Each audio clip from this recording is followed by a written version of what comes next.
Bonjour et bienvenue sur Blockchain Addict pour une nouvelle interview. Nous sommes aujourd'hui en compagnie de Cyril Brière. Cyril Brière, tu es contributeur pour FX Protocol. On va expliquer ce que c'est, mais dans un premier temps, je voudrais que tu nous expliques, question habituelle chez Blockchain Addict, ton parcours et comment tu es arrivé à la blockchain et à FX Protocol. Tout d'abord, bonjour et puis merci de me recevoir. C'est un plaisir d'être ici avec vous. Comment je suis arrivé à la blockchain et à FX Protocol? Mon parcours est assez atypique, j'ai fait pas mal de choses différentes. Mais comment je suis arrivé à la blockchain? Je pense que j'ai toujours été assez geek et j'ai découvert la première fois que j'ai entendu parler des cryptos, je pense que c'était en 2013, quelque chose comme ça, en lisant le blog Corben, que j'ai beaucoup lu. Malheureusement, j'avais pas compris que je pouvais acheter des fractions de Bitcoin à l'époque, et puis j'étais étudiant et donc j'avais pas les moyens d'acheter un Bitcoin entier. Donc je m'y suis pas mis tout de suite, je m'y suis mis sur le bull 2017. Comme beaucoup de gens, j'ai acheté 2-3 bricoles et puis je les ai pas vendues ensuite. J'ai appris ce que c'était la volatilité et je me suis remis à fond dans la DeFi en 2020. Entre-temps, j'utilisais des produits CeDeFi type Celsius, Nexo. Je vous rassure, je suis sorti tôt. Ouf. Mais je les utilisais pour faire du rendement avec pour remplacer entre guillemets, je dis vraiment avec des gros guillemets, mon livret A, parce que bien entendu, c'est pas le même risque, mais faire du rendement sur mes euros. Et je pensais faire de la DeFi en faisant ça. Je croyais que c'était de la DeFi. Et je suis tombé dans la DeFi pour essayer de comprendre comment Celsius et Nexo faisaient du rendement. Je suis allé creuser un petit peu plus, et puis c'est comme ça que je me suis intéressé à la DeFi. D'abord dans une approche faire du rendement sur des stablecoins, grosso modo, puisque j'avais une certaine aversion au risque et à la volatilité. C'était au moment où il y avait les APY à 4 chiffres, du coup? Exactement. Il y avait des rendements vraiment sympas. Et j'ai découvert la DeFi grâce à la communauté DeFi France, où j'ai énormément appris.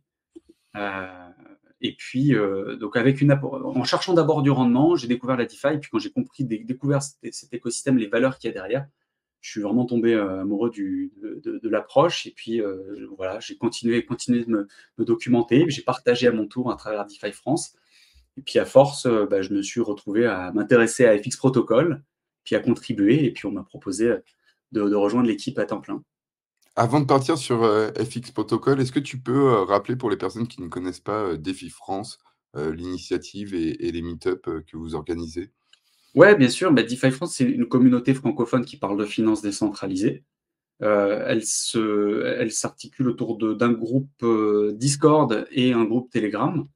Et puis, en fait, DeFi France, c'est une bande de gens qui sont passionnés de DeFi et puis qui échangent ensemble autour de la finance décentralisée. Le but, c'est de faciliter l'accès à la DeFi en animant un espace de discussion et avec des valeurs assez fortes, c'est-à-dire qu'on ne veut vraiment pas que ce soit un espace de chill, de gens qui viennent t'expliquer la crypto-pépite et ce genre de choses. L'idée, Ah c'est bah, vraiment de parler de fondamentaux de finances décentralisées. Et, du coup, dessus, il y a pas mal de gens qui ont créé des projets, qui participent, qui sont vraiment contributeurs dans des gros projets de finances décentralisées. Et on organise des meet-up un petit peu partout en France, donc à Paris, à Bordeaux, à Lyon, il y en a à Angers. Moi, j'organise des meet-up à Toulouse tous les mois. Et voilà, voilà, c'est ça, grosso modo. vous êtes combien à peu près à chaque fois dans ces meet-up? C'est une cinquantaine de personnes? Ouais, à Toulouse, c'est 30-40, je dirais. À Paris, je pense que c'est plus entre 70 et 100, quelque chose comme ça. Ah, Je intéressant. pense en moyenne, c'est une quarantaine de personnes dans les meet-up. Et sur les groupes, on est 3-4 000, avec peut-être une centaine de personnes vraiment actives et puis beaucoup de lecteurs. Moi, j'ai commencé comme ça, par que lire, parce que je me sentais pas forcément très légitime pour interagir. Et puis, petit à petit, tu sors un peu de ta caverne et puis tu interagis, puis tu rencontres des gens et puis c'est très cool. Très belle communauté, très bienveillante. Et sur FX Protocol, du coup, cette DAO qui est née, d'où est partie l'histoire? Est-ce que tu peux en dire Ouais. comment ça marche, l'utilité, voilà, mais comment ça. Ouais, bien sûr. Alors, FX Protocol, c'est le troisième protocole créé par Aladdin DAO. Aladdin DAO, c'était initialement une DAO d'investissement, donc c'était des gens qui voulaient investir ensemble. Et puis ils se sont rendus compte qu'il n'existait pas les projets DeFi dont ils avaient véritablement besoin. Et donc ils ont créé un premier protocole, c'était il y a ans, 3 ou 4 ans, donc 2020, 2021, je ne sais plus exactement, qui s'appelait Concentrator, et qui s'appelle toujours d'ailleurs, puisque c'est DeFi, il existe toujours, et puis il tourne. Concentrator, c'est ce qu'on appelle un compounder, donc ça te permet de composer tes récompenses de farming, qui est construit sur Convex, donc sur l'écosystème Curve. Donc, grosso modo, là où il y a beaucoup de compounders qui te permettent d'auto-composer tes récompenses, c'est-à-dire de les composer dans le sous-jacent, imaginons des dollars par exemple, tu vas vendre toutes tes récompenses automatiquement pour des dollars. Concentrator, il te permet de composer tes récompenses dans un token que tu as envie d'accumuler, qui lui-même est auto-composé. Donc, par exemple, tu peux composer tes récompenses en un Ether staké. Donc, tu vas vendre toutes tes récompenses de farming dans un Ether staké, par exemple. Il y a d'autres compounders, etc. Ils ont lancé un deuxième protocole qui s'appelle Clever, qui permet, encore une fois, dans l'écosystème Curve, qui permet de leverager ces CVX de Convex. Donc, c'est vraiment très, très niché. Et puis enfin, il y a eu FX Protocol, dont le white paper a été publié en mars 2023.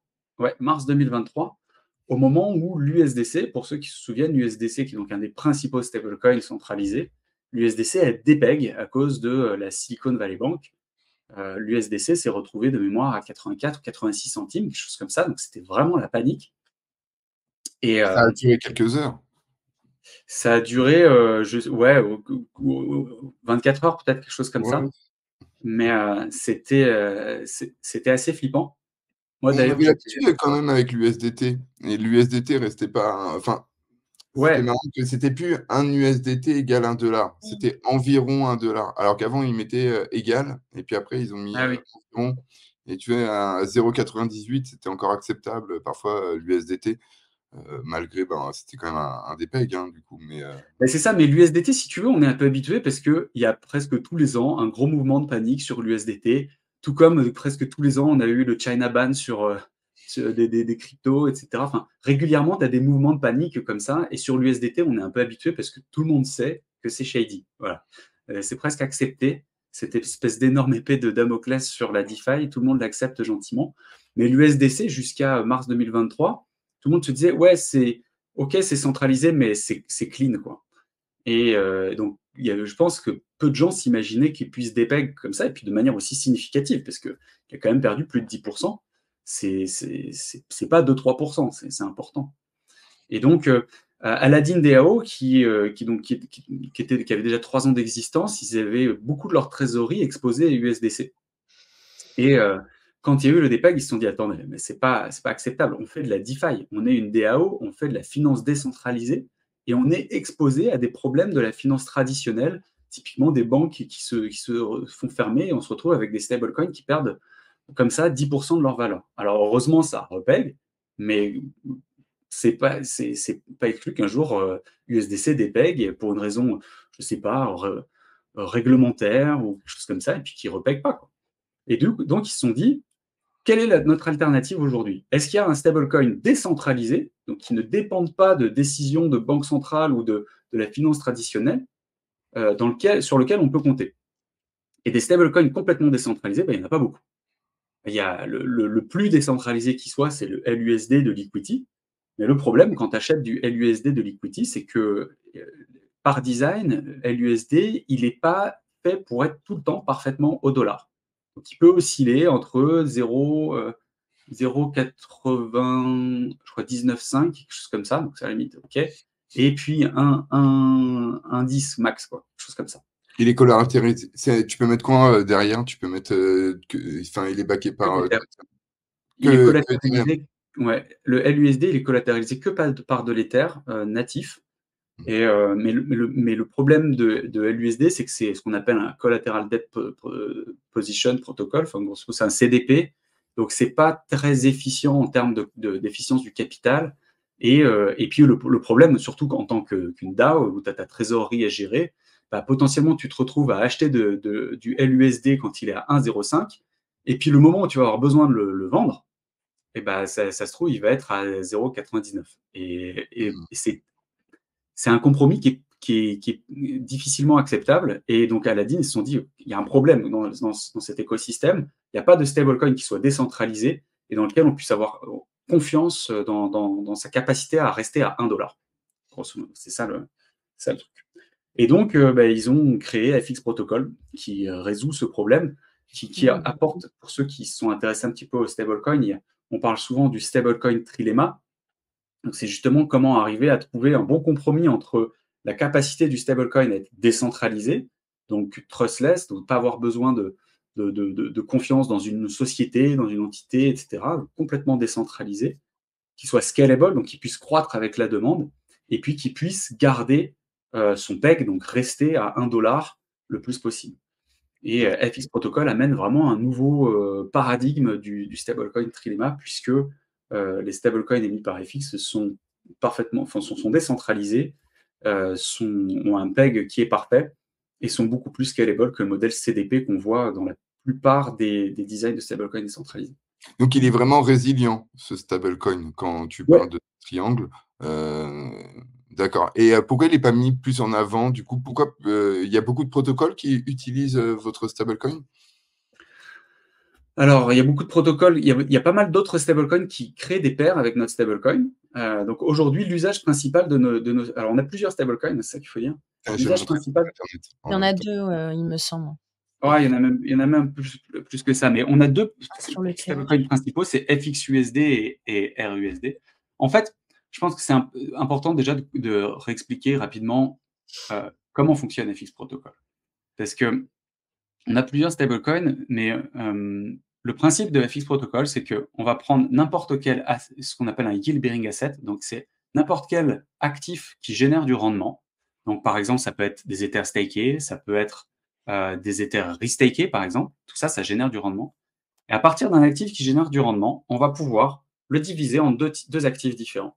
D'une part, on peut le diviser en un. Donc la première partie, ça va être un stablecoin, qui est, comme je vous disais, parfaitement décentralisé, qui vaut 1 $ tout le temps, et qui va percevoir le rendement de l'actif sous-jacent. Et d'autre part, l'autre actif qu'on va pouvoir générer, c'est un actif ce qu'on appelle un leverage token, donc un actif qui va avoir du levier, mais sans risque de liquidation et sans payer de funding cost. Parce que dans la plupart des cas, quand tu prends du levier, tu dois payer sur un protocole de perte, par exemple, tu payes du funding pour maintenir ta position à effet de levier. Ou alors, si tu fais du levier sur la DeFi classique, sur un protocole de lending, tu vas faire un emprunt et tu vas avoir un coût récurrent pour cet emprunt. Avec nos leverage tokens, il n'y a pas de funding fee, il n'y a pas de coût d'emprunt et il n'y a pas de risque de liquidation. Jamais de problème d'oracle. Du coup, il y a un tiers qui peut jouer. Enfin, tu as un tiers ne peut ne pas avoir de problème d'oracle et tu vois mettre le bazar. Et du coup, des positions se font liquider parce que juste il y a eu un problème dans un oracle quelconque. Et ça peut mettre le bazar dans un stablecoin aussi gros que. Alors, nous, pour pouvoir générer nos tokens, on a quand même besoin d'une source de prix, donc on a aussi un système d'oracle. Mais par contre, on utilise plusieurs oracles. On utilise Chainlink, mais on vérifie aussi avec des pools les plus grosses pools de liquidité on-chain. C'est-à-dire que si Chainlink tombe, on a toujours des backups qui font que théoriquement, on est résilient de ce point de vue-là. Tu me posais une très bonne question sur la résilience tout à l'heure. Donc oui, on est décentralisé. On est clairement plus résilient que beaucoup de stablecoins centralisés. C'est important de préciser qu'on n'est pas immuable aujourd'hui, comme c'est le cas de Liquity. C'est-à-dire que nos smart contracts peuvent être mis à jour. Par contre, il y a un multisig avec plusieurs signataires et dont des gens de l'écosystème DeFi un petit peu partout dans le monde. Donc, il y a quand même une forme de résilience. Il ne suffit pas de venir toquer. Typiquement, moi, je ne suis pas signataire, donc tu viens toquer chez moi, je ne peux rien faire sur le protocole. Voilà. Ouais, au moins, c'est dit. Je ne serai jamais signataire pour la simple et bonne raison que vous voyez mon visage aujourd'hui. Ah, très intéressant. Et par exemple, sur les audits, je suppose, comme le smart contract, votre budget quand même est conséquent sur la sécurité. C'est vraiment quelque chose que vous payez, je suppose, pour un stablecoin, parce que si vous cherchez quand même à être résilient, je suppose que la sécurité doit être prise en compte sérieusement. Bah oui, tu supposes bien, c'est la priorité numéro 1. Et chez Aladdin DAO, il n'y a pas une ligne de code qui part en production sans avoir été audité d'abord. Okay. Donc les smart contracts sont upgradable, donc effectivement, il peut y avoir des mises à jour, mais avant chaque déploiement de mise à jour, Il y a d'abord un audit qui est réalisé. S'il y a besoin de corriger, il y a des corrections qui sont faites. L'audit est publié et ensuite on déploie. OK. Et c'est un budget quand même très conséquent, je suppose, pour la DAO? Alors, je t'avoue que je sais pas je sais pas exactement combien ça coûte. Je sais que oui, c'est un budget conséquent puisque chaque audit, c'est plusieurs dizaines de milliers de dollars. C'est un audit interne ou un audit externe? Non, c'est un audit externe. On fait appel à 2 sociétés essentiellement. Sur tout ce qui est petite mise à jour, on travaille depuis, plusieurs années avec, une boîte d'audit qui s'appelle SecBit et par contre régulièrement, on fait des audits avec un plus gros scope, avec, Trail of Bits. Je ne sais jamais si c'est Trail ou Tail of Bits, mais c'est une société d'audit, assez réputée pour le coup, assez haut de gamme et qui nous ont fait déjà 2 audits. Voilà. Clairement, la sécurité, c'est un truc qu'on prend pas à la légère parce que, c'est super important en fait. Il y a jamais eu d'exploit, sur les protocoles Aladdin DAO. Et en fait, le problème, c'est que dès que tu commences à avoir un problème, bah, ta réputation en prend un sacré coup. Donc, Ouais, construire la confiance, surtout sur un stablecoin, après ce qui s'est passé sur les stablecoins algorithmiques, etc., construire la confiance, c'est très difficile. Et tout à l'heure, tu me posais la question, Antoine, comment ça se fait qu'on n'entend pas, je ne sais plus comment tu me l'as formulé, mais comment ça se fait qu'on n'entend pas plus parler ou quelque chose comme ça. Je pense qu'aujourd'hui, il y a une espèce de syndrome post-traumatique sur les stablecoins décentralisés suite au crash de l'UST, je sais plus, il y a 2 ans, quelque chose comme ça, qui fait que finalement, les gens ont peut-être plus confiance dans les stablecoins centralisés que dans les stablecoins décentralisés. Oui, il y a une sorte de lâcher prise là-dessus. La pensée n'est plus tout à fait la même sur les stablecoins et elle va encore plus évoluer en Europe, je pense, avec Mika. Mais en effet, c'est en train un petit peu de là-dessus, le vent tourne en ce moment. Et encore, parce qu'il y a certaines données qui montrent aussi que quand même les gens ont eu le réflexe d'aller vers de plus en plus de protocoles décentralisés depuis Ouais, l'effondrement des FTX, etc. Mais c'est c'est sûr que ça. c'est sûr que ça se discute. J'avais une question et puis elle est partie. Ah Heu, bien. pouf, comme ça. Mais je vais essayer de rebondir. Alors tu disais que c'était une DAO. Ouais. Comment fonctionne, la gouvernance à l'intérieur de la DAO et est-ce que n'importe quel, détenteur, d'un de vos tokens, par exemple, peut participer à la gouvernance et est-ce qu'il y a des conditions? Enfin voilà, je te laisse, Ouais, un petit peu expliquer alors ce point-là. ouais, c'est une bonne question. Alors c'est une DAO, où aujourd'hui, si vous voulez, la core team a quand même pas mal de pouvoir, clairement. C'est donc, tout le monde peut venir participer, tout le monde peut venir contribuer, que ce soit sur Discord, sur le forum, et cetera, et toutes les contributions sont, prises en compte, écoutées et débattues.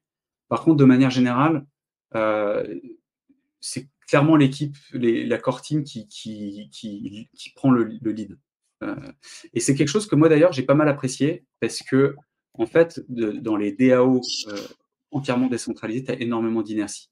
Et je pense que le modèle de DAO où tout le monde peut, où il y a pas une seule décision qui est prise, où toutes les décisions sont prises de manière collégiale en tout cas, tu as une inertie énorme et c'est très bien pour des projets qui ont déjà, un certain statut, un certain leadership, et cetera, et cetera. Mais quand tu as un petit projet, tu as besoin d'aller vite. Tu as besoin de pouvoir prendre des décisions et si tu peux rien faire sans 15 jours de débat et de vote on-chain, et cetera, c'est très, très, très, très compliqué.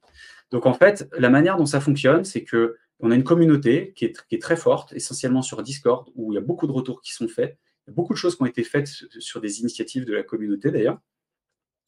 Et dès qu'il y a des décisions qui sont vraiment majeures et importantes, par contre, il y a un vote qui est fait pour prendre vraiment la température de la communauté, s'assurer que ce soit fait de manière alignée avec la communauté.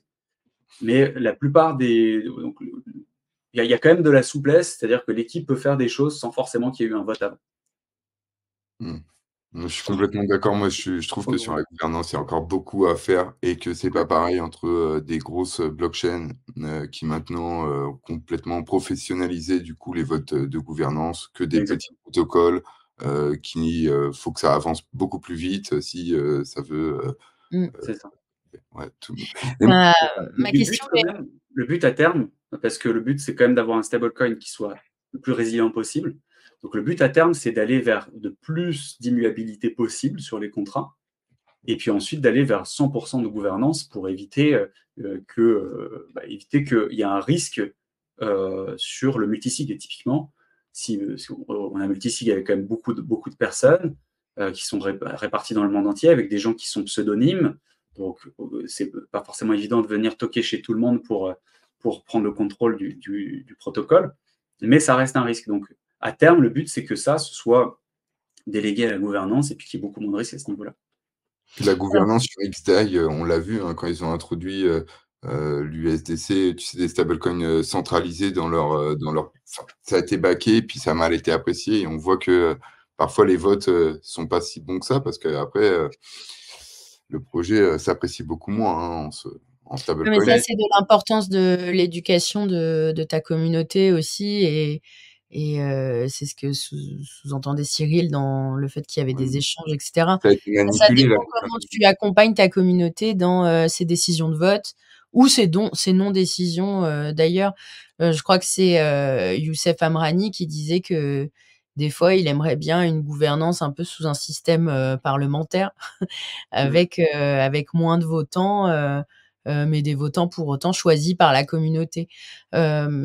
Et tu évoquais justement tout à l'heure la confiance et la réputation. Et dans tout ça également, c'est la petite question qui m'était un peu revenue après. Il y a également comment on gère le risque et, et l'inconnu. Et du coup, j'aurais aimé savoir si justement, lorsqu'on est un protocole comme ça, enfin comme vous, on se tient prêt à une éventuelle, tu l'as un peu évoqué, à ce que quelqu'un vienne chez toi chercher une signature pour sortir des fonds. Est-ce que on t'accuse de je ne sais quel détournement, blanchiment, etc. Enfin voilà, il y a plein de choses dans l'actualité qui le montrent. J'aurais aimé un peu savoir comment vous abordez ce pan-là de votre activité. Ouais, bah, c'est une bonne question. Moi, à titre personnel, je l'aborde d'une manière très simple, c'est que je ne suis pas sur un multisig. Je suis juste un contributeur de la DAO Mmh. qui essaie de faire connaître le projet, puis de créer des intégrations pour qu'il soit utilisé le plus possible. Donc je ne suis pas sur multisig et toutes les personnes qui sont sur multisig sont des personnes qui sont pseudonymes. Donc aujourd'hui, c'est de cette manière-là que c'est sécurisé, si tu veux. Mais clairement, je pense que l'approche de l'equity est excellente là-dessus, c'est que le but ultime, c'est l'immuabilité. C'est-à-dire, ce qui n'est pas modifiable n'est pas modifiable, quoi. Donc, si tu peux pas le modifier, tu peux pas l'arrêter, tu peux rien faire. Donc, petit à petit, vu que le modèle est quand même assez récent, hein, FX, ça fait presque 1 an. Au moment où la vidéo va sortir, ça fera 1 an, grosso modo, que c'est live. Donc, c'est un modèle qui est encore en train de faire ses preuves, mais qui les fait plutôt bien, d'ailleurs. C'est encore intéressant. Donc, petit à petit, plus le modèle va être testé et éprouvé, plus on va pouvoir ajouter des couches d'immuabilité dans les contrats et des choses qui seront plus modifiables du tout, quoi. Donc, je pense qu'à Et terme, petit à petit, c'est de tendre vers ça. Et en attendant, faire en sorte que le multisig soit suffisamment décentralisé aussi et que le risque de pouvoir compromettre, je ne sais plus combien de signataires il faut, je crois que c'est 4 sur 6 de mémoire, quelque chose comme ça. Je ne suis pas sûr. À vérifier. Cyril, quelqu'un qui nous écoute et qui connaît pas, mais qui a envie de mettre, une petite bille comme ça, minime qu'il est prêt à perdre et pour, déjà, se faire son propre UX, son propre avis. Ouais. Qu'est-ce que tu conseillerais en tout cas qu'il aille, en tout cas il est obligé d'aller, je vais montrer sur, Aladdin, de faire, je pense, son premier de ramener du coup, quelques fonds sur une chaîne, je suppose. Est-ce que tu peux Alors, expliquer, ouais. comment une personne peut, se faire son UX, rapidement, tu Ouais. vois? Et après, il part s'il a envie, hein, mais voilà, Ouais, bien sûr. qu'est-ce Bah, qu'il y je a à pense que faire au départ? déjà, ce qui peut être bien, c'est d'expliquer à qui s'adresse FX Protocol. FX Ouais, Protocol, grosso modo, ça s'adresse à 2 types d'utilisateurs. D'une part, ça s'adresse à des gens qui veulent faire du rendement sur des stablecoins avec une exposition dollar. Et pour ça, on a plusieurs stratégies différentes qui vont te permettre de gagner, de faire du rendement en exposition dollar. Donc, comme je vous disais tout à l'heure, il y a plusieurs stablecoins. On va aller dans le détail après. Donc, premier type d'utilisateur, les gens qui veulent faire du rendement en exposition USD. Deuxième type d'utilisateur, c'est des gens qui vont vouloir avoir une surexposition à Ether, à Bitcoin ou à CVX. Donc, qui veulent avoir du levier, mais sans avoir de risque de se faire liquider avec, par exemple, des scam week, comme on peut le voir sur les SEX, etc. Sans avoir besoin de gérer une position de levier avec le stress que ça génère. Et à moindre coût, puisque du coup, tu peux garder ta position assez longtemps, puisque tu n'as pas de funding fee et tu n'as pas de frais d'emprunt, etc. Donc voilà, c'est les deux types d'utilisateurs. Maintenant, s'il y a un utilisateur, quelqu'un qui se retrouve dans un de ces deux usages, le protocole, ce qu'il faut savoir, c'est qu'il est uniquement sur Ethereum Mainnet. Donc, ça veut dire donc les assets sont bridgés sur différentes autres chaînes, mais tu n'as pas la liquidité primaire du mainnet. Donc, c'est pas les mêmes usages, si vous voulez. Donc, sur mainnet, ça veut dire que potentiellement, tu n'y vas pas avec 10 balles. Il faut, pour que ça vaille le coup, il faut un capital qui soit suffisamment important pour payer les frais de Ça a quand même baissé, hein, quand tu regardes quand même les Clairement. frais. C'est quand même très appréciable de voir, voilà, les frais ont vraiment diminué en ce Ah oui, il n'y moment. a pas photo. Il n'y a pas Et photo. ceux qui essaient de faire du rendement, en tout cas, observent vachement les frais d'Ethereum, ce qui est très important, hein, les filles sur Ethereum. Si tu cherches, comme tu dis, si tu n'as pas des millions sur Ethereum, sur cette couche-là, mais maintenant, c'est plus 3 chiffres, et maintenant, c'est un chiffre. Hein, donc, on est passé à 3, 2, 1. Donc, Oui. c'est vraiment. Donc, OK, vous êtes sur Ethereum, et comme tu Ouais. as dit, en plus, je viens de voir Concentrator et tout, et donc, faut qu'il ramène d'abord un stablecoin Enfin, faut qu'il ait du stablecoin sur Ethereum, du coup. Alors, ouais, si tu veux si tu veux faire du rendement en stablecoin, tu peux arriver avec n'importe quel actif finalement, que ce soit déjà un stablecoin centralisé, par exemple. Si tu arrives avec des USDC, tu vas sur FX Protocol et puis tu vas dans la catégorie Asset, tu vas pouvoir choisir un de nos stablecoins et tous ne sont pas. Donc, tu es dans Earn, il faudrait que tu ailles dans Mint and Redeem. Voilà. Quand tu vas dans Mint and Redeem, tu vas voir nos différents stablecoins. C'est la partie gauche, tout ce qui est sur fond vert, ce sont nos stablecoins. Et en fait, ce qui diffère, la plupart valent 1 dollar, comme tu vois sur NAV, là en dessous c'est marqué 1. Ce qui va différencier ces stablecoins, c'est ce par quoi ils sont collatéralisés. FXUSD, il est collatéralisé par des LST, donc essentiellement le stake Ether de Lido et un petit peu de Frax Ether. BTC-USD, il est collatéralisé par des wrapped Bitcoin. RUSD, il est collatéralisé par des LRT, donc essentiellement EIS de EtherFi. Et CVX-USD, c'est notre dernière petite expérimentation, est collatéralisé par des CVX de Convex qui sont stakés. Tu vois, Renzo, ça me fait peur. Tu vois, quand je vois par exemple Renzo, ce qui s'est passé, j'en ai parlé un petit peu avec Morpho, avec l'équipe de Morpho, Morpho, pardon. mais il y a eu un dépeg assez violent et c'était enfin moi j'ai remarqué que c'était un peu sur la pool où il y avait Morpho et ouais, voilà, tu vois, c'est tout de suite tu peux perdre des fonds si tu avais mis ton EZ en collatéral sur Morpho, tu te réveilles le matin et tu as plus rien et parce que tu t'es fait liquider. Donc c'est pour ça que parfois je vois quand même des risques. Alors on dit après c'est l'oracle Intel où on te remet sur un tiers la faute, mais au final tu as plus tes fonds quand même dans ta balance, tu vois. Enfin, Mais c'est bien que tu en parles, c'est bien que tu parles de Renzo parce que typiquement nous on avait lancé donc RUSD est backé par un petit peu d'Ether de restaké sur Renzo. Et je te disais tout à l'heure que nous, on a un système avec plusieurs oracles. Donc, Chainlink, sur Renzo, en l'occurrence, c'est Redstone. Mais on regarde aussi des pools on-chain. Et typiquement, quand il y a eu le dépeg de Renzo, le protocole s'est comporté parfaitement. C'est-à-dire qu'il n'y a eu aucun impact pour les gens qui utilisaient FX Protocol.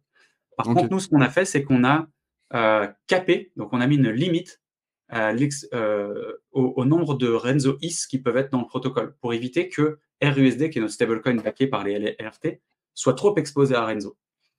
Et donc voilà. Donc juste pour reprendre sur comment ça se passe si tu arrives avec des USDC, tu choisis le stablecoin que tu as envie d'avoir. Ce qui peut t'aider à choisir, c'est les rendements que tu vas pouvoir trouver dessus, et puis aussi quelle exposition de collatéral tu es OK d'avoir.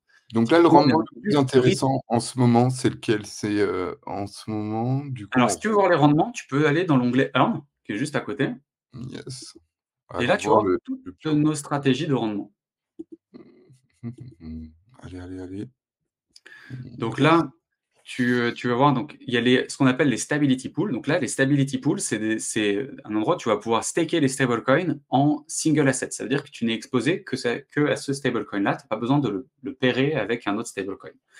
Et quand tu stakes dans une stability pool, tu vas percevoir le rendement du sous-jacent, donc de ce qui collatéralise le stablecoin. Ça veut dire que là, tu as ce qu'on appelle du real yield. C'est un rendement qui est vraiment généré par le protocole. Et tous les revenus d'ailleurs du protocole sont redistribués aux utilisateurs du protocole. Donc, cool. Ça, c'est cool. Ouais. J'adore cet esprit-là, en tout cas. De toute façon, les DAO font souvent ça. Hein, moi, c'est ça que j'aime beaucoup chez Aladdin DAO, c'est qu'il y a vraiment ces valeurs de la DeFi originelle, si j'ose dire, parce qu'aujourd'hui, on voit quand même beaucoup de projets DeFi qui sont plutôt de la CDFI, qui sont des projets pour les VC, plus que pour les utilisateurs. Comment? J'ai dit, c'est un nouveau mot, ça. Encore. Ouais, quoi qu'on en parlait déjà pour Nexo et Celsius et tout à l'époque, ou la BSC, etc. Mais aujourd'hui, la plupart des projets DeFi qui cartonnent en ce moment, c'est de la CDFI, ni plus ni moins. Il y a énormément de confiance impliquée. Donc, bon, bref, revenons à nos moutons, on digresse. Mais donc, quand tu stakes dans la stability pool, là, tu perçois du real yield. Si tu mets, par exemple, ta souris sur le petit i à côté du rendement en dessous, là, sur FXUSD Stability Pool, là, par exemple, tu vois, tu as le rendement au milieu et tu as un petit... Ouais, carrément. Pardon, là, tu vas voir le détail du rendement. Reste juste pour avoir l'info. Reste dessus, même. Ouais, voilà, c'est ça. Et tu vas voir que là, dans Current APR, donc ça, c'est le rendement actuel, tu vois que tu as un rendement de 4,56 à 11,41. Donc ça, c'est une fourchette en fonction du boost que tu as. Et ça, c'est le rendement FXN. Donc ça, c'est nos incentives, c'est notre token de gouvernance qui est distribué sur cette stratégie. Et puis en dessous, tu as Wrap Stake ETH APR 6,84. Et ça, le 6,84, c'est du real yield. C'est-à-dire que c'est le rendement des Ethers stakés qui collatéralisent le FXUSD. Ton bag, il fait que augmenter tes rendements. Du coup, ta position, quand tu touches tes 6%, ton WSTI, il augmente. Ou tu vois, ta part augmente du gâteau, ou tu touches un peu de WST que tu dois rajouter à ton bag, ou ta position. Non, ouais, c'est ça. En fait, quand tu vas staker c'est ça. Quand tu vas staker tes FXUSD là, sur FX, c'est manuel. Donc, c'est-à-dire que tu vas accumuler des Ethers. Donc, grosso modo, c'est une stratégie où tu vas accumuler des Ethers stakés et que tu vas farmer des Ethers stakés avec des stablecoins. Et tu vas farmer aussi des FXN qui sont le token de gouvernance de FX Protocol. Et si l'utilisateur souhaite sortir, c'est sous combien de temps? Alors, peut-être que ça varie selon le token, etc. Non, c'est instantané. Tu peux sortir quand tu veux. Hein, c'est permissionless. Tu peux sortir quand tu veux. Il n'y a pas de fenêtre de 7 jours comme on peut le voir sur d'autres protocoles de CDFI. Ouais. Donc là, tu sors quand tu veux. Et ensuite, tu peux soit vendre au marché tes FXUSD, soit les redeem sur le protocole. Tu as un petit frais de rédemption de 0,25% sur le stablecoin. Mais tu as aussi de la liquidité secondaire qui fait que la plupart du temps, tu n'as même pas besoin de payer ces frais de rédemption. Donc là, tu es presque garanti de toucher environ entre 4 et 11%. Plus les 6,84. C'est ce qui fait que tu touches entre 11,40 et 18,25. 11,40 si tu n'as pas de boost, 18,25 si tu as un boost maximal. Pour avoir du boost, c'est là que le token de gouvernance peut être utilisé. Tu peux locker, comme sur Curve, c'est le même principe, tu peux locker du token de gouvernance pour avoir du boost. Et si tu n'as pas envie de locker du token de... Je vois 35, là, oh là là, c'est quoi, c'est énorme. On a des rendements qui sont assez chouettes. Ça, c'est backé par Wrap Bitcoin. En dessous, RUSD, c'est backé par les LRT. Donc, quand tu stakes ton stablecoin, non seulement tu as le rendement que tu vois ici dans la fourchette, mais en plus de ça, tu as des points EtherFi. Tu as 6x points EtherFi, 2x points Eigenlayer avec des stablecoins. Donc, on était la première stratégie qui te permettait de farmer des points EtherFi et Eigenlayer avec un stablecoin. Et d'ailleurs, vous avez reversé après du coup ce que vous avez touché en EtherFi. Du coup, c'est quand vous dites on accumule des points pour toi, c'est un coup que le protocole lâche son token, vous reversez une partie du token ou non, c'est toi qui accumules les points directement. On est en relation avec EtherFi et ils surveillent les positions qu'il y a sur notre protocole pour pouvoir redistribuer les points. Ouais, et Renzo aussi, du coup, ça marche aussi comme ça quand Ouais, tu es sur Renzo et que tu essayes de OK, c'est pour ça que je ouais, touche, pas mal de points. C'est OK, quand tu essayes ouais. les protocoles, que propose, Etherfy sur son site, du coup, tu es C'est eux éligible. qui traquent, ouais. Exactement, ils ont des API qui traquent, donc ça, typiquement, c'est complètement off-chain, hein. Tous les systèmes de points, c'est complètement off-chain. Mais bon, bref, OK, c'est un autre OK sujet. et du coup ah ouais, mais alors là, Et CVXUSD, ça, c'est notre alors ouais, Renzo, tu as beaucoup de rendement parce que regarde, il y a très peu dans la pool, il y a que il y a 3 000 $. 3000. Parce que Ah comme oui. je te disais, on a capé Renzo, comme Renzo, il y a Mmh. eu des DPEG et l'attitude de l'équipe a été un peu trouble. On a vraiment limité, il y a que 200 Ethers de Renzo is sur le protocole et on prévoit pas d'augmenter ce cap. C'est Heu, la petite minute, où je fais, Antoine, il me dit: Tu fais tout le temps des disclaimers». Mais, c'est ouais, la petite minute où attention sur des protocoles si vous êtes débutant et cetera. Sur des protocoles comme Renzo, on entre un peu dans ce qui s'appelle, pas les tokens exotiques, enfin si, un petit peu et soyez prudents et faites bien vos vos recherches. recherches avant de vous lancer. Regardez un petit peu, l'historique des protocoles et surtout leur manière, justement, on en parlait, de gérer les risques parce qu'il peut y avoir, des problèmes, ça c'est un fait, mais c'est surtout comment derrière est géré le problème, voilà. C'est ça, c'est l'attitude. L'attitude parle beaucoup parce que mine de rien, Renzo, nous, on les a onboardés sur FX parce que c'était le deuxième plus gros LRT Mmh derrière mh. Etherfi. Donc c'était quand même un truc qui avait un pignon sur rue, on pouvait se dire, C'est OK, vrai. ils sont gros, donc on peut avoir confiance. Mais c'est important de se rappeler qu'en DeFi, c'est pas parce qu'un projet est énorme que on peut avoir confiance. Alors après, Renzo n'a pas rug pull, il n'y a pas non plus. Non, bien Mais c'est sûr. juste dans l'attitude, dans la manière dont ils ont traité le DPEG et communiqué autour, bah, il y a quelque chose de pas très sain, et qui, à mon sens, à mon avis, est un red flag et donc qui fait que j'ai pas trop confiance dans Renzo et que moi, personnellement, je ne m'expose pas. Mais ce qui est intéressant dans le modèle de FX, c'est que quand tu vas staker, si tu regardes redescends un petit peu là pour montrer les différentes Pardon, stabilités. excuse-moi. Excuse-moi, Ouais, tac, je t'en prie. je mettais je regardais le cours, tu vois, exactement pour me dire: «Tiens, si je vends mes récompenses, est-ce qu'il y a moyen de les garder?» Ça y est, lui. Non, mais est-ce qu'il y a moyen de les garder et du coup de les revendre plus enfin, est-ce que, tu vois, c'est sa première montée, est-ce qu'il refera un jour un ATH? Mais je vois qu'en fait, c'est assez récent. Comme tu dis, ça a moins d'1 an, donc il Ouais, peut y avoir de l'espoir parfois à ne pas forcément dump tout de suite. C'est comme un farmer à l'époque ouais, où en fait, tu attends de voir, la résilience du projet, voir comment il va se comporter ouais. à la longue et on voit que le prix, bah, a stagné, monté.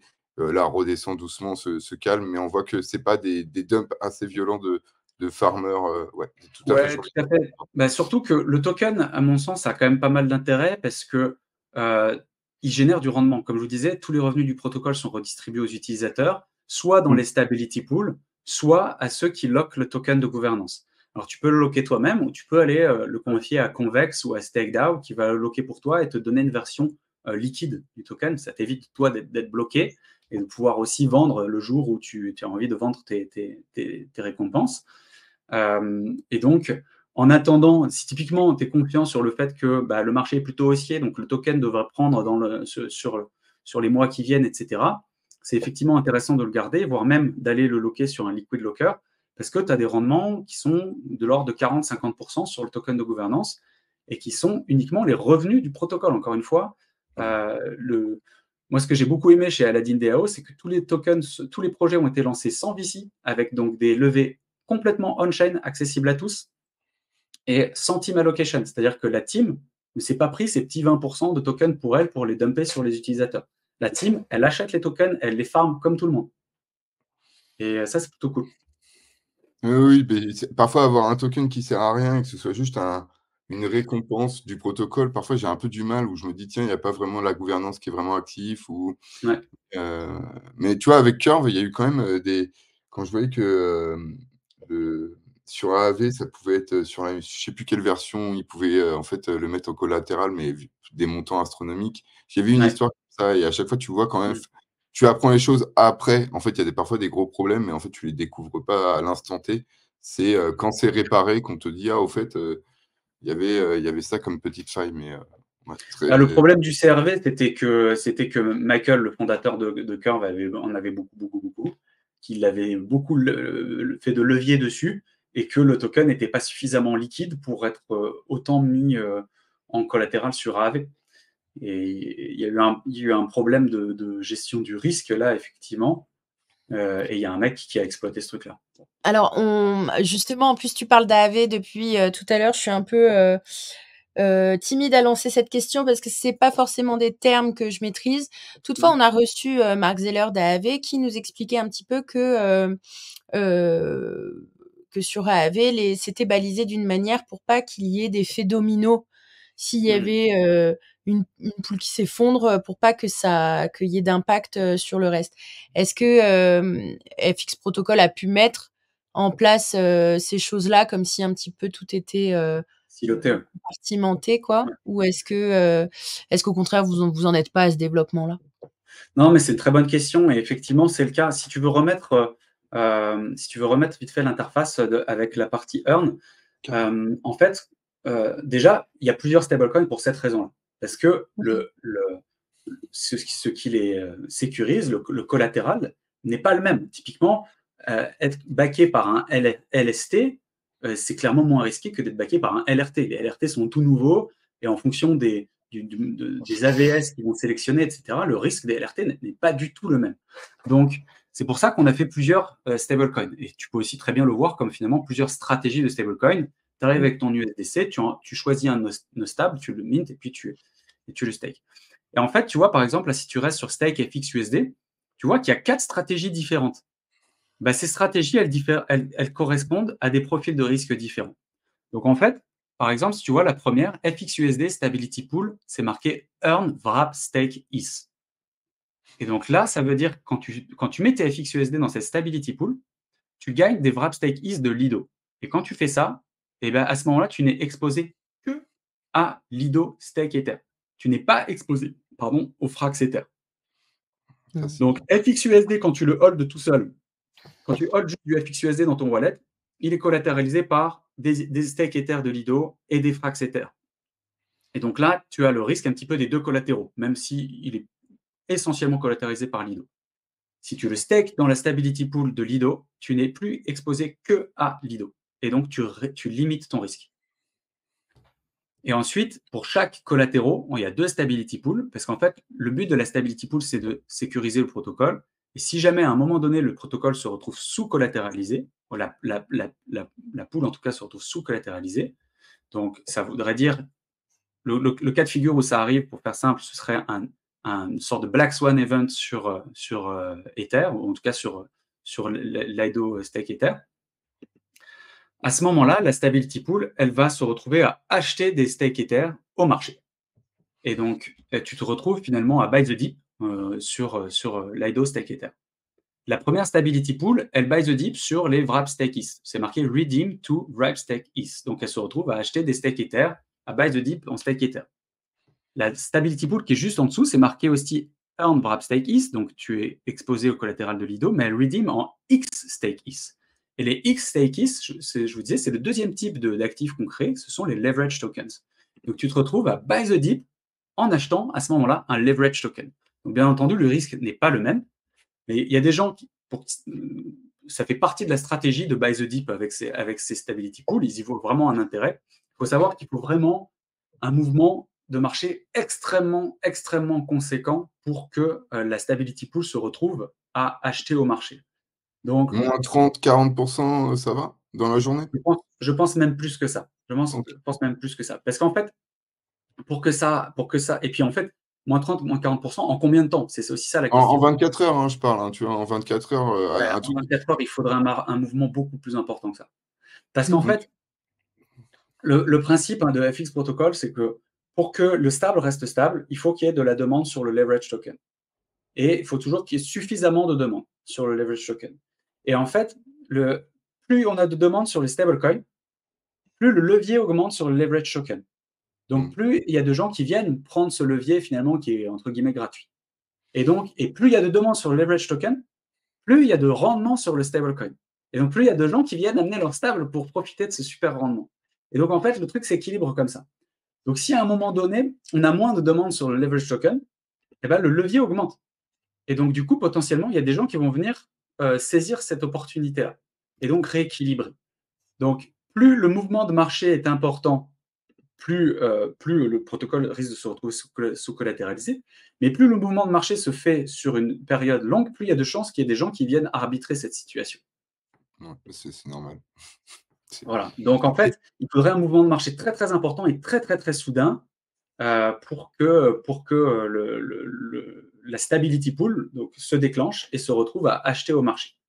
Et vous mettez les APR régulièrement à jour? Du coup, comme c'est les protocoles, les APR sont mis quotidiennement à jour? Oui, alors ce que tu vois affiché, c'est en temps réel. Ouais. Maintenant, il y a toute la partie qui est d'incentive, qui est tous les FXN qui sont distribués, c'est des gages qui sont tous les 15 jours. Donc là, ça a été mis à jour aujourd'hui, en l'occurrence. Et ils sont à peu près constants. Et depuis toujours, on a un rendement qui est globalement supérieur à celui d'Ethena. Il y a beaucoup de gens d'ailleurs qui parlent d'FX Protocol comme le Ethena décentralisé. Vous savez que Ethena, c'est chouette, ça fait du rendement, mais c'est pas de la DeFi. C'est complètement un produit centralisé. Et en fait, nous, on reproduit un petit peu la même chose.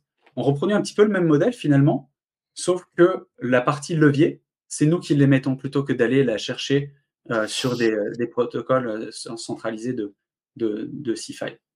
Et en bear market, du coup, je trouve que ces solutions-là sont toujours intéressantes parce qu'en bear market, souvent, tu sors, bah, voilà, il y a le bull, tu prends tes profits et puis après, bah, il faut essayer de répartir un petit peu et tu peux, te mettre sur différents protocoles pour générer des rendements juste avec, bah, du stable et bah, je trouve ça pratique, mais je suppose quand même que les rendements diminuent. Parce que toujours quand on est plutôt bullish, on voit très bien que, enfin, ça peut être, même si ça se ressent sur le livret A, hein, quand la finance est plutôt positive pour l'avenir, bah, voilà, les rendements augmentent. Et quand on est incertain, bah, souvent les rendements diminuent. Donc, je pense que ça diminue quand même en bear market, mais ça reste quand même des stratégies intéressantes, voilà, pour faire jouer son capital, voilà, avec de l'argent, gagner de l'argent, quoi.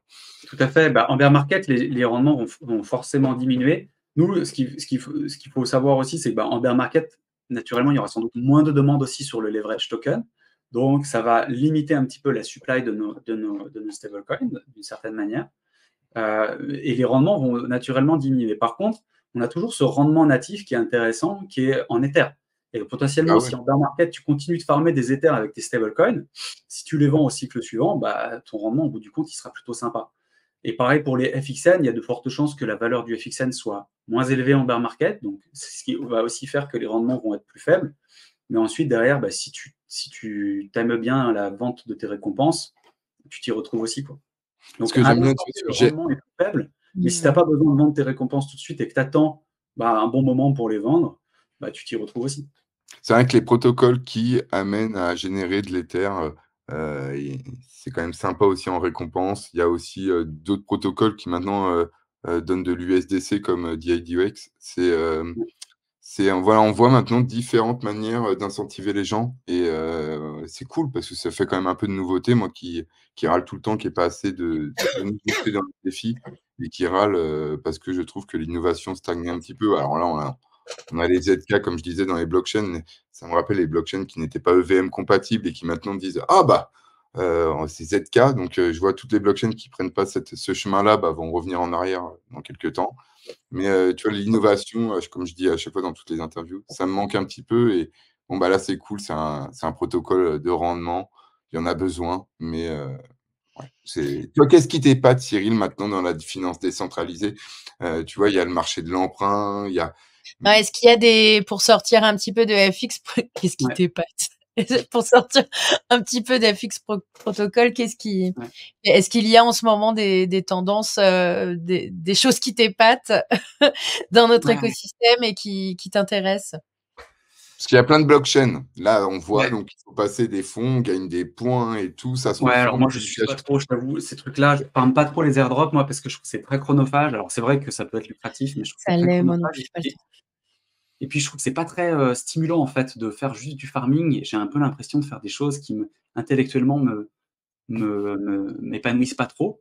Et donc, je le fais pas trop. Par contre, clairement, oui, quand j'ai une stratégie de rendement et qu'il y a un protocole qui n'a pas encore de token ou voilà, bah oui, je prends ça en compte, mais je ne vais pas farmer pour farmer, etc.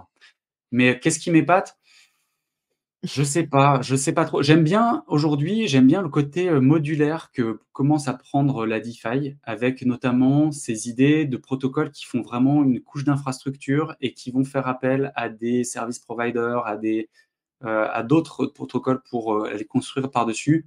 Un très bon exemple, c'est Morpho. Moi, j'aime beaucoup l'approche qu'ils ont, en tout cas sur le côté immuable et modulaire, j'aime beaucoup cette approche-là. Sur le token, je sais pas, on verra autre chose, on verra.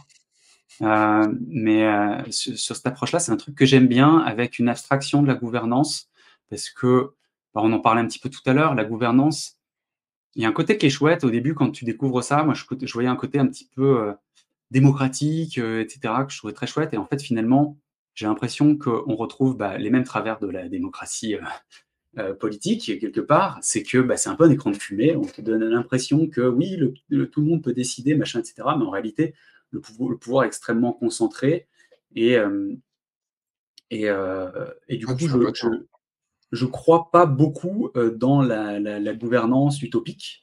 Voilà et je pense que dans la plupart des cas, il vaut mieux pas de gouvernance du tout que, une gouvernance bullshit.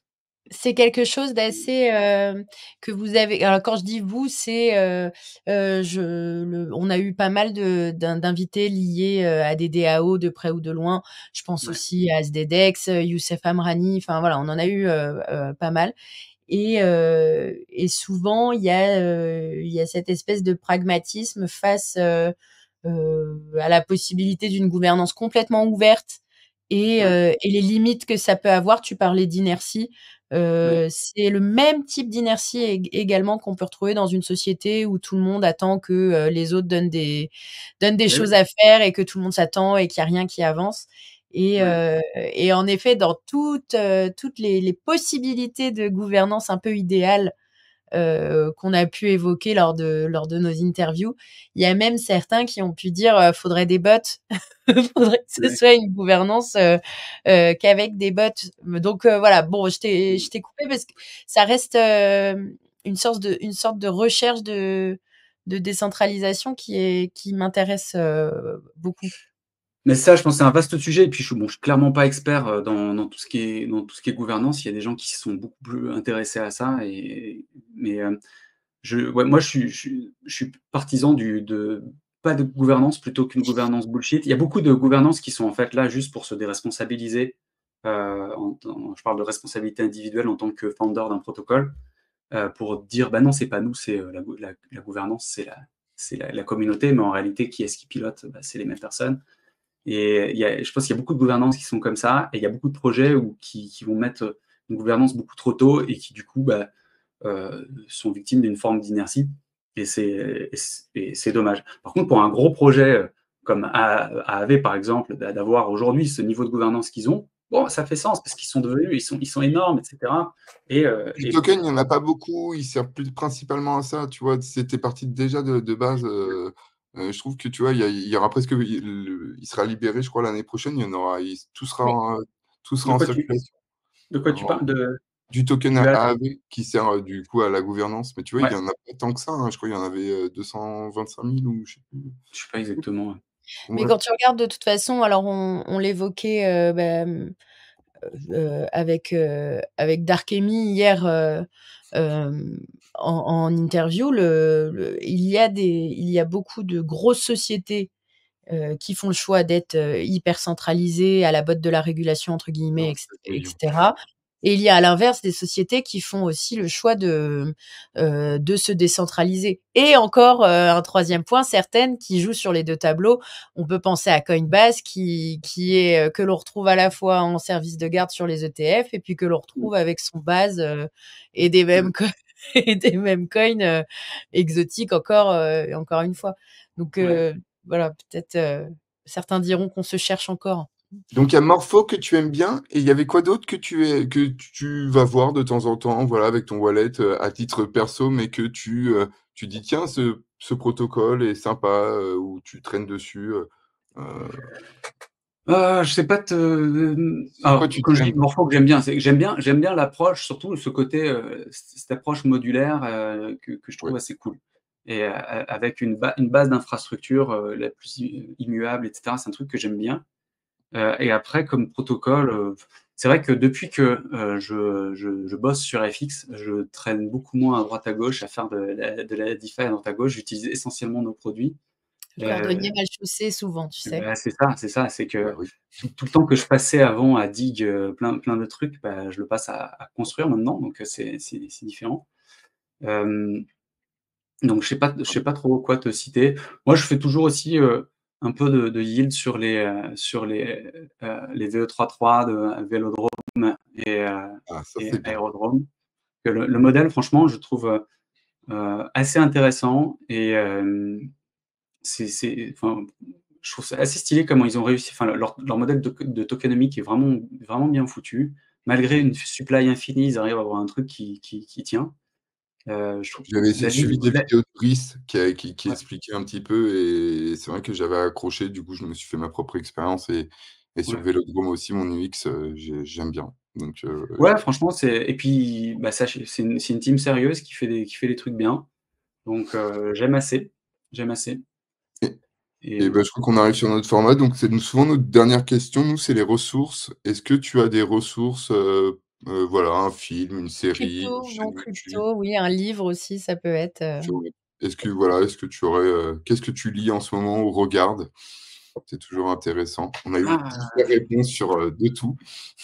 Ah ouais, voilà, j'ai pas réfléchi à ça. Moi, je lis beaucoup de je lis des romans policiers, moi, beaucoup. Et bah, Je lis alors c'est très eh ben, bien. ouais, c'est très bien. Il y a des très bonnes personnes, qui aiment beaucoup les romans policiers. ouais. En ce moment, je lis, les bouquins de Karine Guébel, qui est, une romancière, française qui écrit, très bien des bons policiers. Et moi, je lis surtout pour me vider la tête. J'ai eu une époque où je lisais beaucoup de trucs, développement personnel, machin, et cetera, pour me remplir la tête, mais aujourd'hui, je lis plutôt pour me la vider. Je lis plutôt pour me la vider. Donc, je lis des policiers, et ensuite, ouais, je sais Et en chaîne YouTube, par exemple, si tu avais une chaîne YouTube, à conseiller, qu'est-ce que tu regardes un peu? Bah, je suppose Défi France, je suppose, en chaîne ouais, YouTube? bien sûr, DeFi France. Alors après, ça fait un peu, promotion, personnelle. Bon, Je regarde très peu YouTube aussi. Ouais. Je regarde très peu YouTube, mais il y a un YouTuber que j'aime bien parce que comme je vous le disais au début, moi j'ai un profil où j'ai du mal à gérer la volatilité. J'ai une forme initialement d'aversion au risque. Je me suis mis petit à petit. J'arrive beaucoup mieux à relativiser ça aujourd'hui. Mais il y a un YouTuber que j'aime beaucoup parce qu'il a une approche de l'investissement crypto qui est super cool. Il s'appelle Benjamin Crypto Liberté. Et j'aime beaucoup son approche parce que c'est un mec qui est pas sans bullshit, qui a un franc-parler que j'apprécie particulièrement et qui a une approche de l'investissement crypto que j'aime beaucoup. Donc s'il y a un YouTuber que je regarde, c'est lui. eh bah, tiens, je vais l'afficher, à Mmh. l'écran. Voilà, c'est lui. Ouais. Hop. Eh bah, cool, cool, cool, cool. Et Bah, bah, on va peut-être même le contacter, tu vois? non, je sais on verra. Et ben, Vas-y. merci Cyril, en tout cas d'avoir accepté, cette interview et puis on invite les Avec personnes plaisir. à s'abonner et à liker la vidéo. Merci encore Bah, Cyril. merci beaucoup et ouais, si juste un Merci. petit mot, s'il y a des gens qui ont des questions, parce que c'est vrai qu'on n'est pas allé dans trop de détails non plus, bah, sur FX, comment ça marche et cetera, faut pas hésiter à venir sur le Discord d'Aladin DAO. Il y a une rubrique, il y a un chat francophone où je passe régulièrement pour répondre aux questions en français et puis bien sûr, il y a des chats anglophones aussi. Mais il faut pas hésiter, c'est important, comme toujours en DeFi, de comprendre ce que vous faites avant de le faire. Donc s'il y a le moindre doute, bah, faut poser les questions et on se fait un plaisir d'y répondre. On vous mettra les liens, aussi bien en description et on vous les mettra également dans l'article, comme d'habitude relié, à la vidéo. Cool. Merci beaucoup Cyril. Merci à Ciao. vous. Salut! À bientôt.